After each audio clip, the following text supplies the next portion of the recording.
นะพี่น้องงามๆของหมูก็ไม่อยากจกขี้โต๊ะเนาะจากที่สีแยกย้ายพี่น้องกาดสีเอาเบียร์พักสลัดพี่น้องไปบงบ่าวเอื้อเพื่อนไห้ก็เลยสิเอาไปบงพี่น้องสวัสดีครับสวัสดีครับผมมักพริกแล้วได้เราก็ไห้เอาโบมักพริกใหญ่แล้วนั่นเอาโลดสิไปปลูกเอาจักหน่อยนั่งส่วนบ่เป็น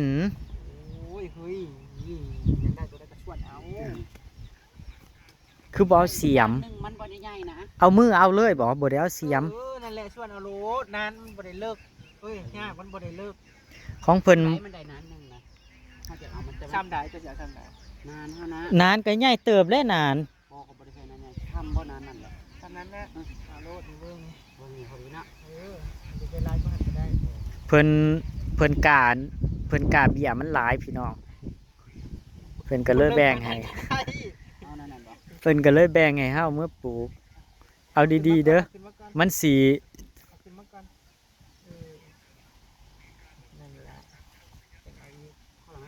อีกบันนึงมันสิบ่พอนะจะมาเนี่ยบ่เลิกปานนั้นก็ได้มันหนาถึงนี้พี่น้องเพิ่นน่ะอยากได้ดินหมู่เมื่อหลายกระโดเขานั่นเสียดายปุ๋ยเขาเพิ่นน่ะส่วนเอาว่าสั่นใส่หมักพริกหยวกเจ้าได้ใส่บ่ละพาบ่เฮ้ยบ่มันคิดง่ายเฮาอยากเฮาสิเดี๋ยวสิเอาเฮ้ออาจจะคุมเอ้ยแล้วแต่ผู้สิให้เด้อบ่ต้องเอาหลายต้นก็ได้แล้วแต่หมู่สิปุเพิ่นสูงพ่อละมั้ง4ขุมเบียร์มันเป็นตะติดไว้อยู่เบิ่งนะขอบใจขอบคุณที่ให้ต้นกล้าเนาะพี่น้องได้นานหนึ่งล่ะพี่น้องเลยเป็นตาเบียร์พักเพิ่นน่ะเป็นตาติดคักขนาดมันแข็งแรงตีนุ้ยคือจะคล้องกันเบียร์พักป้าอำลาภาพเมื่อขอบคุณหลายๆเด้อของอยู่ของกินเจ้าเจ้าภาพเนาะดาราสาวบ่ปลูกอยู่สวนเพิ่นก็หลายที่ปลูกเมื่อยไงคิดว่าแกเฮ้ยมาเมาแล้วก็ชื่อไปแจกเนาะคณะเราก็สิให้เฮาอยู่ไดแล้ววะคณะเรานั้นแม่เสี่ยวนั่นบอกอ้ายเด้อว่าสิอ้ายอยากกินผักบ่ว่าสิเนาะซื้อน้องกินแน่ซื้อให้น้องกินแน่ให้กินแต่ละมื้อก็บ่ถึงเนาะแม่เสี่ยวเจ้าก็สิย่างเจ้าก็เว้าจังซี่วันที่13อ้ายเมาพักบ่าวให้เจสีแน่ว่าจังซี่วันที่13ว่าจังซี่มื้อนี้วันที่เอ้าเฮ็ดหยังเพราะว่าเฮ้ยลืมมีละเบิ่งในติบุญบ้านวันที่13บ้านเดือดร้อนชาวบ้านชาวเมืองนั่นดิ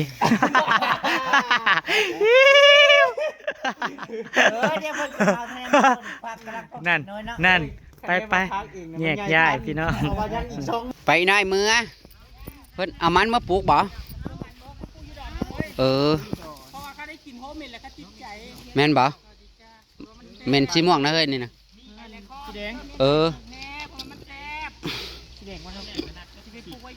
ฉันน่ะบ่มีหม่องปลูกเราก็สิเมื่อบ่งพักต่อพี่น้องจ้าเราก็ได้ว่ายังไงมื้ออื่นจะไปไหนบื้นบ่ไปคว้าหอยจักโมงขึ้นนะแววนัดจักโมง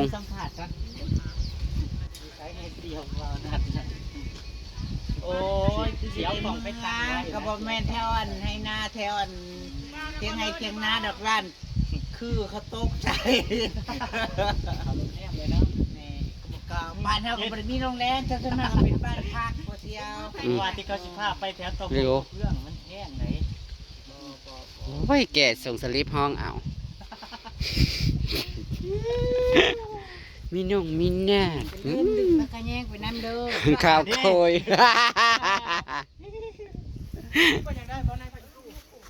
นั่นไหมนายมันเนี่ยเฮ้ยทางห้างเอารถนะห้างเอาเป็นกลางนะ ตัวเทิงพี่ นี่บ่ อืมจักพักอีตู้อีเลยกลางเดียวกับเรือเฟือแหละ ครูก็จะมีแต่ พอมันคูบ่ มันบ่ครูดอกก็แหละ พอเอามาคูใส่ในพ่น ได้เฮ้ยมาขึ้นเดินตัวว่าแซ่บนี่แม่นบ่มันแลนบ่แม่นมันแลนตรงเนื้อส้มเนื้อแดงอ้าวบ่เคยว่าอ้าวนำบ่เคยมากครับ อ้าวกะผักกะเพราก ะเพราเหรอบ้านนั้นอะไรผัดกะเพราผัดจูบข้างมา แม่นสวยพี่น้องเอ้ยรถคันนี้กินอย่างอย่างในอย่างนอกมันหมดคุณภาพแล้วจะมาเปลี่ยนเมื่อวานนี่เพิ่งเปลี่ยนอย่างในไปใช่ปะอีกเลยห่วยเลยให้เปลี่ยนซะชอบนี่มันเสียเงินอีกแล้วนี่นะเสียเงิน400-500อีกแล้วเนี่ยไปบ่งพักต่อแต่พี่น้องเอ้ยลูกนี่ก็แหนขาแหนแขนอยู่มาพอมึงเลี้ยงเข็มหมูแล้วแหละโอ้ยโคละเฮ้ยบักอันนี้มากลับบ้านมาเราก็จะมาปลูกผักกันต่อจ้าพี่น้องเอ้ยเปล่าเอื้อเพิ่นแบ่งเบียบผักสลัดใหายหากสิมาบ่งอีกาบ่งเบียผักสลัดแม่พายุทางใดอีกเลยฟ้าลูกอีกเลยไปบ่งไกลน้อยก่อนอื่นเด็กๆเอาไม้ของเล่นเนี่ยล้อรถเนี่ยมันกัดใส่แล้วพี่น้องมันกัดอย่างในเลยก็เลยเปลี่ยนเสียมันหมดคุณภาพ2 ปีก็ได้หมดคือว่าเลยเนาะพวกจนอันนี้มันบ่มีเลยเราก็จะมาทำเป็นของเล่นหมูค่ะแขวนให้มันนะต้องสีใส่โตมาด้วยให้มันไออาจารย์เลี้ยงถ่าราคานี่เมื่อใดสิคืนราคาเอ้ยหมูเอ้ยอุดอันทันใจไปปงใกล้น้อยก่อนโอ้ยเป็ดสิมากินอันนี้เขาค่อยแหละเดี๋ยวไว้นี่กันออกหมดแล้วบลุย่าว่าได้ตายเลยตอนนี้โอ้ยหมดตายมันคือรอดบ่อันนี้มันออกหมดเลยบ่ยังเป็นไก่แล้วใครไหมนี่มา16 ตัวพี่น้องตัวที่17ย่านบ่รอดจ้ะใครน่ะย่างอยู่ค่ะแต่ให้ไก่แม่ใหม่ฝักไม่ดำฝักออกต่ออีกโอ้ยแต่ไก่น้อยเนื้อพวนก่อนจะเอาแป้งนี่แหละพี่น้องเอ้ยไม่น้อยไม่ใหญ่ตรงนี้แล้ว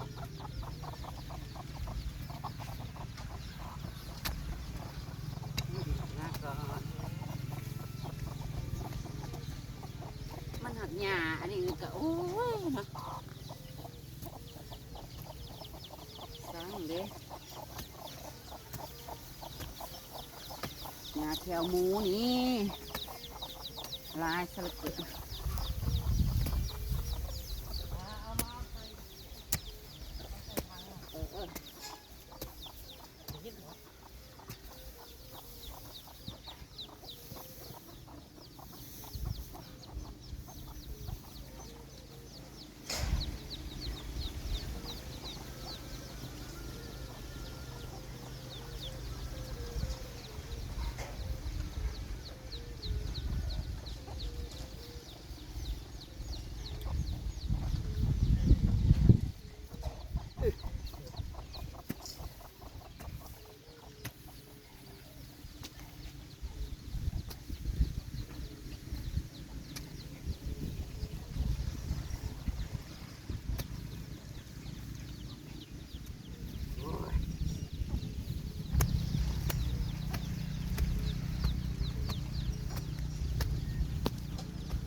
สียมนี่จะมันมือไหวอยู่พี่น้อง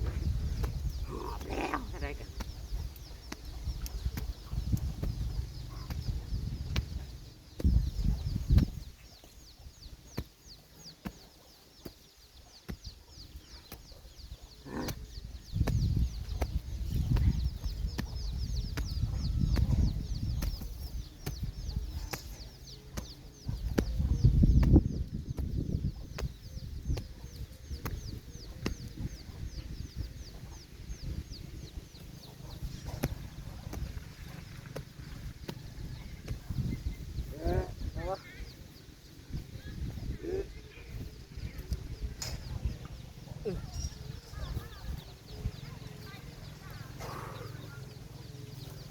เยียบเลยแม่นมันแหลกขี้มูนี่ในโตดิซ้ำอย่างนี้พี่น้องเอ้ยไก่เนี่ยมันบ่ได้ตายย้อนเนี่ยหรอกตายย้อนอันแมนบ่ได้จักขีดนี่โตกน้ำขี้มูตายเบิดเลยแหละเอามาปลูกพักต่อค่ะล้มเสียน้ำไก่นี่สิเรียกบอกขีดนั่งนี่จะพูดคุ้มปลูกไปก็ผักสลัดจ้าเบี้ยมันงามผักสลัดเอาเบี้ยเนี่ยจ้ะเราจะปลูกก่อนเขาจะสีบดน้ำพี่น้องเอ้ยเราจะปลูกไปก่อนแล้วค่อยนั่นเรากินดีเสร็จแล้วจะปลูกสวยมันก่อนเราปลูกไม่สวย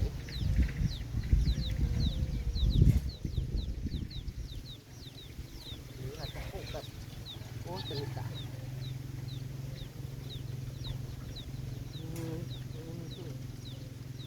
บ่ห่างนะพี่น้องกันพอดีงาม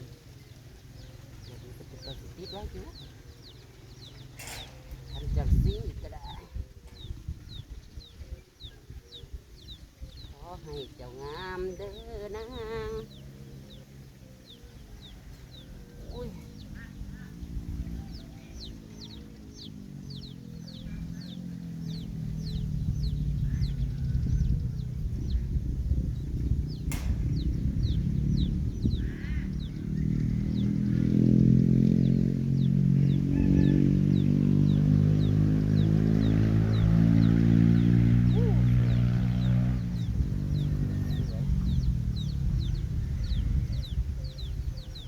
เจ้าไม่ใส่ขอให้เจ้างามงามเหมือนคนปลูกนี่บอกค่ะงามคือคนปลูกปัจจัยงามคือคนปลูกปัจจัยน้ำยังหนาวปะเนี่ยอาบน้ำหนาวไหมหนาวไหมครับเอาไปปลูกเด่นเขาจัน หนาวไหมครับหนาวไหมครับเบิ่งเนี่ยพี่น้องตัวใหญ่ไว้ลูกข่อยผู้จักคว่ำคือหยังนี่บูจักต้นขี่ต้นเหี่ยว ยังอื่นนะบูจักเบิด อย่ามันสิมาเนี่ยนะมูจักบ่ ไปออก เมนมาเลยใกล้20น้ำขี้หมูใส่ดิ ออกข้างนอกนี่ ดูข้างนอกเด้อดูข้างนอกเด้อโอ้ยจะเลือกเอาแต่อันงามๆเป็นโคนเพราะว่ามันเยอะเ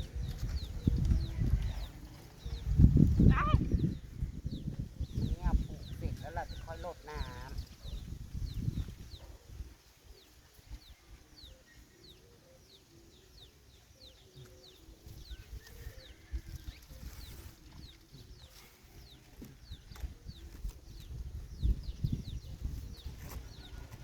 น้ำมันก็โยนอยู่ข้างหน้าอีก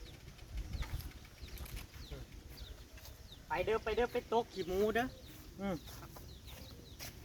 ก็สิห้าเอาอย่างนี้มาปิดขี้หมูนี่ใกล้น้อยตายตกน้ำมันเลย เอาอีกอย่างมีแต่ตะข่ายเท่านั้นแหละสิเอาอีกอย่าง เบื่อได้ไม่ได้ผูเซ็ตน้ำขี้หมูจะขอเตเบิร์ดทั้งแม่ทั้งลูกขาไปตายน่ะเอาอีก มันจะเข้า ปลูกไปดีก่อนจะพดน้ำพุดคุ้มปลูกปกิจจะหล่นนั่น เอา อย่าเหยียบ ปัด โอ้ยน้ำ กระเวอดับไก่ไปเอาอันนี้ผ่านไปอีกเลยสายยากระลุดลืมแต่ว่าเฮ้ย ใช้ละบัวน่ะ เดี๋ยวทางข้างฮะทางข้าง โอ้บัวที่ใส่กับนี่น่ะ เดี๋ยวนี่นะมองกระตุ้งไก่บ่ต้องเข้ามาดอกลูกเอ้ยบ่เข้าเข้ามาเฮ็ดหยังเดี๋ยวนี้น่ะมัดต่อนั่นบ่เข้ามาไม่ต้องเลยไม่ต้องเข้ามาเลยจะปลูกสวยๆเลย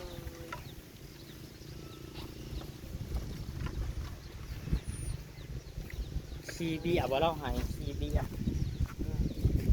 ปลูกตรงไหนดีวะปลูกต้นน้ำหมองมันว่าง เอาหมองนี่แหละ ๆ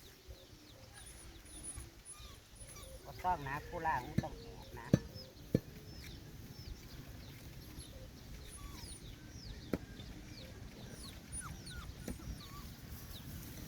มาร้องอีดอาด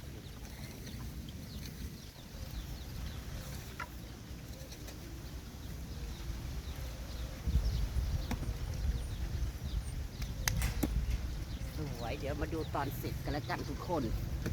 นะจ๊ะเป็นแถวงามไหมเสร็จแล้วจ้าได้แปลงหนึ่งพอดีเกือบแมนบ่พอมันที่เกินไปบ่ นี่แหละจังอันหดน้ำจะให้มันอันนั้นลงเลย